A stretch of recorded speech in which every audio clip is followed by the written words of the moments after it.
আজকের এই সম্বর্ধনা অনুষ্ঠানে আমি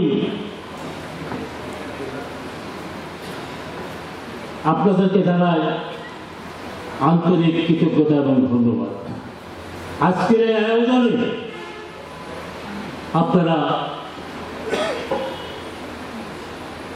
আমাদেরকে কথা বলার সুযোগ করে দেওয়ার জন্য যে আয়োজন করেছেন, এজন্য যথাযথ কর্তৃপক্ষকে জানাই কৃতজ্ঞতা।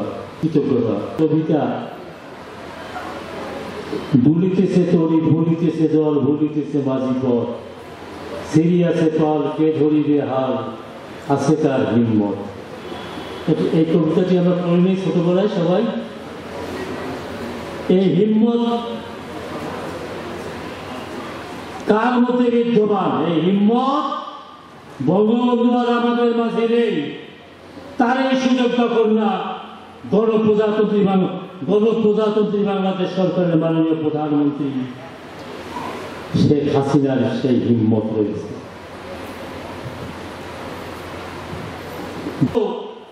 বাধা বিঘ্নকে উপেক্ষা করে নিজের জীবনকে বাজি রেখে তিনি বঙ্গবন্ধুর স্বপ্নকে একের পর এক সফল করে যাচ্ছেন। আজকের আয়োজনে আমি গণপ্রজাতন্ত্রী বাংলাদেশ সরকারের মাননীয় প্রধানমন্ত্রী বঙ্গবন্ধু কন্যা দেশরত্ন শেখ হাসিনাকে জানাই আন্তরিক অভিনন্দন, কৃতজ্ঞতা ও ধন্যবাদ। আর আপনারা শিক্ষক শিক্ষিকা, কালীগঞ্জ উপজেলার এবং লালমনিরহাট জেলার সবাই এখানে উপস্থিত হয়ে আজকের এই আয়োজনকে সফল করেছেন, সার্থক করেছেন। একজন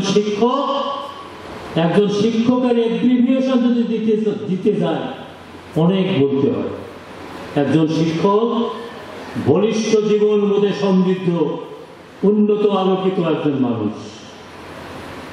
একজন শিক্ষক সমাজ গঠনে, পরিবার গঠনে, সমাজ গঠনে, জাতি গঠনে তাদের যে ভূমিকা, সে ভূমিকা যদি বিশ্লেষণ করতে যায় ঘন্টার পর ঘন্টা কথা বললেও শেষ করা যাবে না। যাবে না। তা আপনারা শিক্ষক সমাজের দর্পণ। আগামী দিনের প্রজন্মদেরকে মানুষের মতো মানুষ হিসাবে গড়ে তোলার সুমহান লক্ষ্য নিয়ে আপনারা এই মহৎ পেশায় নিজেকে নিয়োজিত রেখে দেশ ও জাতি গঠনে অনন্য ভূমিকা পালন করে যাচ্ছেন।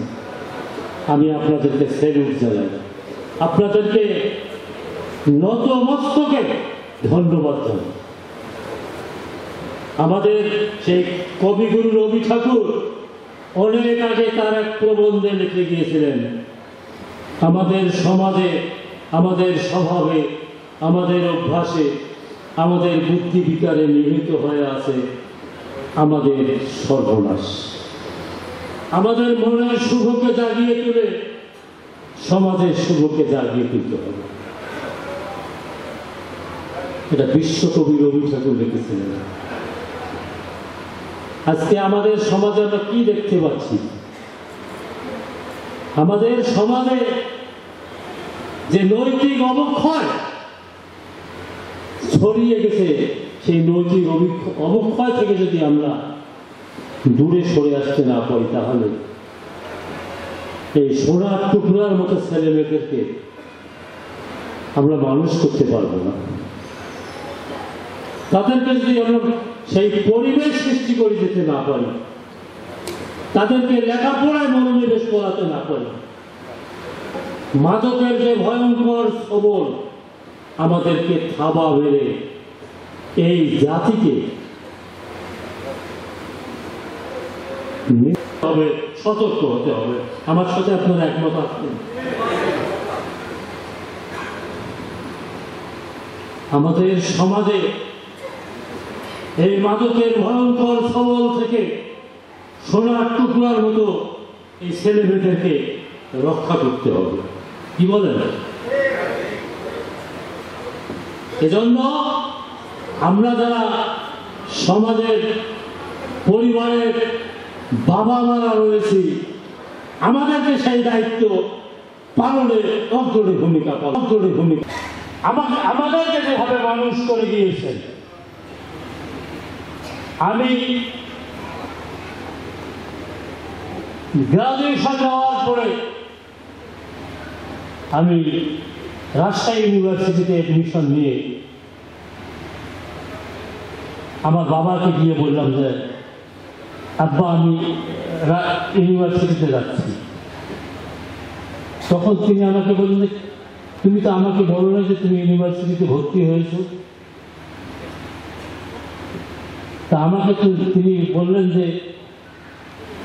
আমি চাচ্ছি যে তোমাকে আর তোমার মিনিমাম যেটা কোয়ালিফিকেশন গ্রাজুয়েশন তুমি নিয়েছো, আর আমি তোমাকে বলতে চাই যে তোমার আর ফার্দার এডুকেশনের দরকার নেই। আমি ব্যবসায়ী মানুষ, আমাকে ব্যবসা বাণিজ্য দেখতে হয় এবং সেই সাথে আমি রাজনীতি করি। তুমি যদি ইউনিভার্সিটিতে পড়াশোনা করতে চাও তখন আমার একজন দেখবে কি। তখন আমার ভাইরা সবাই ছোট, তোমার ছোট ভাইদেরকে মানুষকে করবে, আমি তো ব্যস্ত থাকি রাজনীতিতে।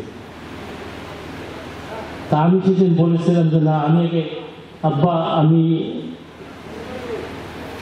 এমকমটা পড়ে আসি, তারপরে না হয় আমাকে আর আপনার ব্যবসায় লাগাই যাবে। তা তিনি শুনলেন না আমার কথা, যে না আমি তোমার গার্জিয়ান, আমার কথা শোনো তুমি। এই যে তিনি সেদিন 1969 সালে আমি গ্রাজুয়েশন নিয়েছি, সেদিনের কথা নিয়ে এখনো আমার খেয়াল আছে, মনে আছে। আমি তার কথার অবাধ্য না হয়ে আমি ওনার নির্দেশনা মোতাবেক আমি ব্যবসায় ঢুকেছি এবং তিনি যেভাবে আমাকে নির্দেশনা দিয়ে চলেছেন এবং আমাকে বলেছেন যে তুমি তোমার ছোট ভাই বোনদেরকে মানুষ করো। তিনি যেভাবে তার লিডারশিপ কোয়ালিটি দিয়ে আমাকে মানুষ করে তুলেছেন, আমি ক্যাবিনেট মন্ত্রী হওয়ার পরে আমি অনুধাবন করতে পেরেছি যে আমার বাবা চিন্তা করেছিলেন যে আমার রাজনীতিতে আমি যদি আমার ছেলেকে প্রতিষ্ঠিত করে যেতে না পারি, তাকে যদি আলোকিত মানুষ গড়ে তুলতে না পারি, তাহলে আমার ছেলে আমার সুনামকে অক্ষুণ্ণ রাখতে পারবে না।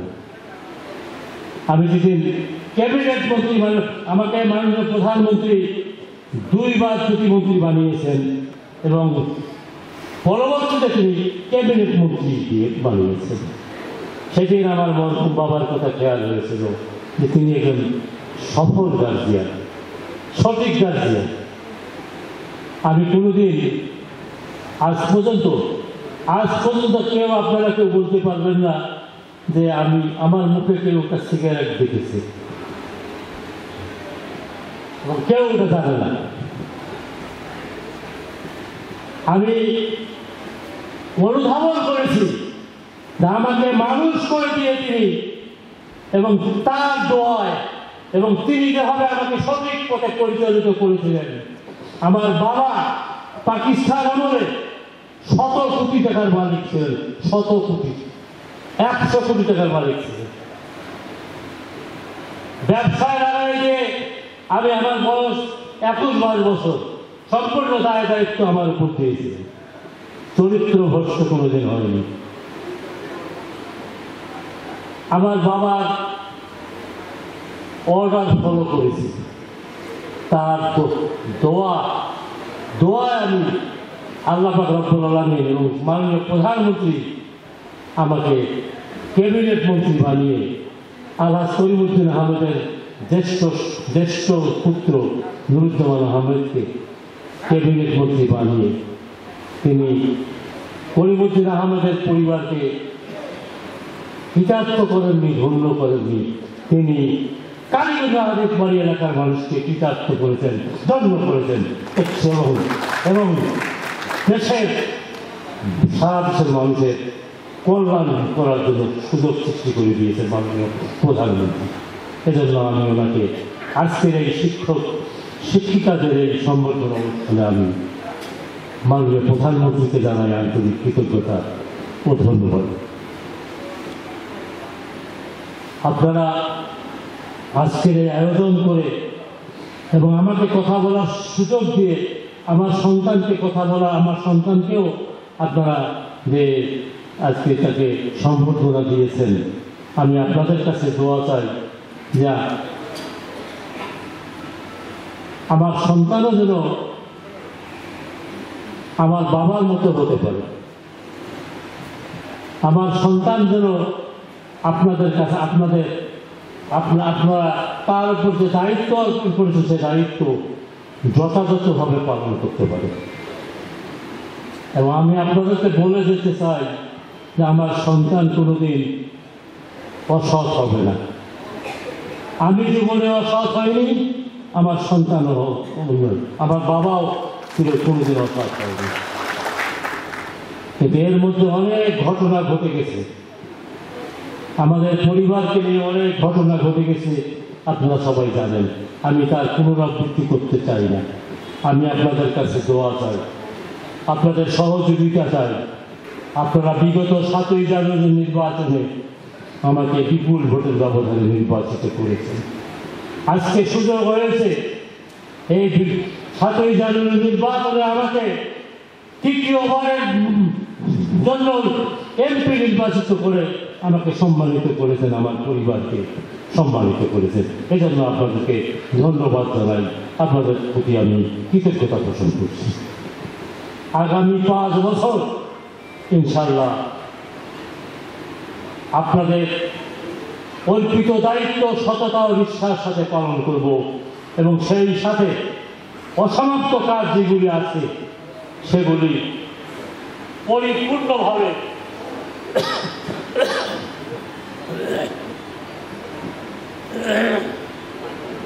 আগামী 5 বছরের মধ্যে অসমাপ্ত কালীগঞ্জ আদিতবাড়ি অসমাপ্ত কাজগুলি আমি বাস্তবায়ন করার জন্য আপনাদেরকে কথা দিয়ে যাচ্ছি।